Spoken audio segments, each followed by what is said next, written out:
Сәлем everybody.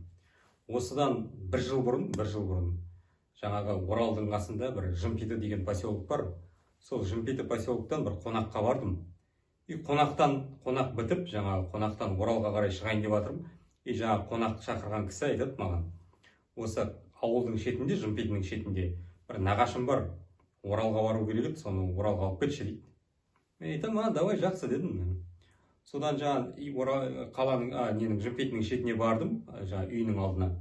Bir кезде жаңа жігіт шығып келе жатыр.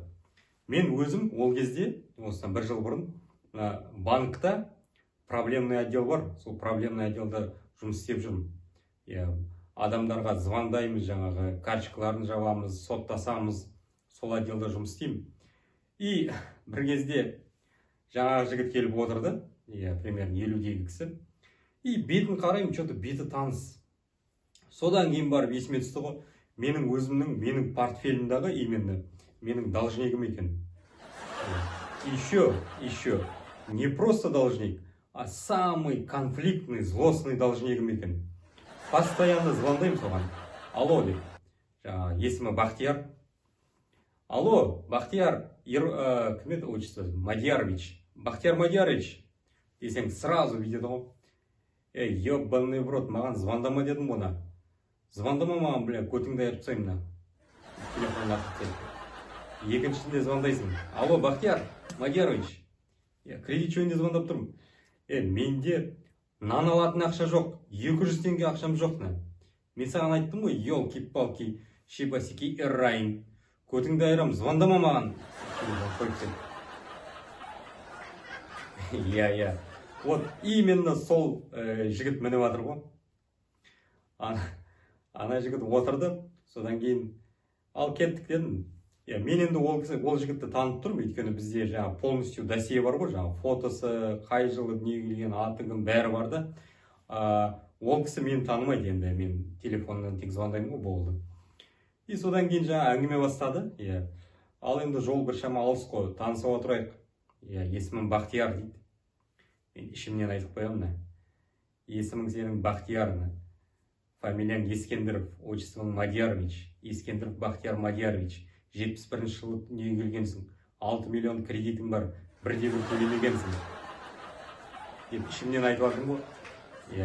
Сосын айтады: сенің атың кім дейді. Саған дедім, қазір атымды айтса танып қоям екен деп ойланып отырдым да. Менің атым дейсіз ба? Осы кезде атта келіп болмайды, любой ат. Атым Асылхан дедім. Асылхан.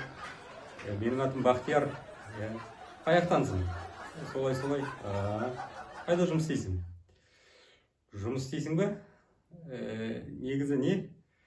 Жұмыс істегенде қазір жұмыссызбын, жұмыс жоқ. Что-то не? Даусың что-то таныс. Бір жерден даусыңнан бір түрлі біреуді есіме түсіріп тұрмын. Даусың таныс. Даусың таныс дейсің ба? Енді таныс дауыстар бола береді ғой енді. Бірақ солай адамның дауыстары бір-біріне ұқсай береді дейді өзі. Содан жаңа келе жатырып, сосын айтам: сіз өзіңіз қайда жұмыс істейсіз? Мен сол қалада, бүгін сол демалыс, ертең жұмыс, жаңағы строительный компания, Глобис деген компанияда жаңа кран айдайын дейді. Крановщиктардың зарплаттары жақсы ғой, 500 мың табат шығарсыз. Жоқ, 500 жоқ енді, бірақ енді 400 мыңдай қолға алам дейді. 400 мың қолға алсаңыз, наличныймен қолға аласыз ба сонда? Наличныймен қолға алам. Жаңағы бір кредиттарым бар еді, проблемный. Солар елки-палки, ебаный в роттар, бүкіл счеттарым бәрін жауып тастады. Енді не? Через бухгалтерию сол қолға алып тұрмын. Жаңа таныстар ғой, бухгалтерия. Барып қолма-қол наличный алып кетем. А так карточкаға аударса, ебаный в рот банктар сразу алып кетеді, 50%. Сөйтеді ғой, Қалай, кредитіңіз көп па? Бір 6 миллионда кредитім бар.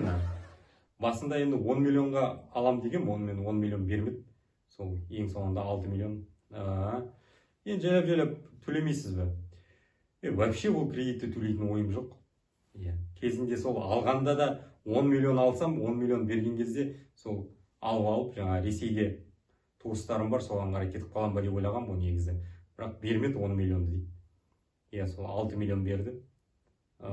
Сонда не, алып банкті лақтырып кеткіңіз келді ма? Сондай ойым болған негізі. Ресейге тайып кетсем, жаңа Ресейдің милициялары ешкім ұстамайды ғой рахатына. Иә. Қазір қандай енді ойыңыз қалай? Қазір әлі сол. Қазір мына границамен шығып кету керек болып тұр, енді граница жабық тұр. Бір таныстар анау-мынау іздеп жүрмін дейді. Не айтам? Қиын шығар ол қазір. Қиындығы жоқ. Бір күні по-любому лақтырып кетемін осыған. Сосын мен айтам, жаңағы 6 миллион алғаннан кейін сразу кетіп қалмадыңыз ба десем. Сол бір-екі ай жүріп қалдым, сол бір-екі ай жүріп уақытымды өткізіп алдым. Сол бір-екі айдың ішінде төлемей қалғаннан сразу анда бір менеджерім бар бір. Далбайып ұстап алсам, көтін айырам соңында. Сол моментальный границамды бәрін жауып тастаған ғой. Соның кесірінен шыға алмай қалдым.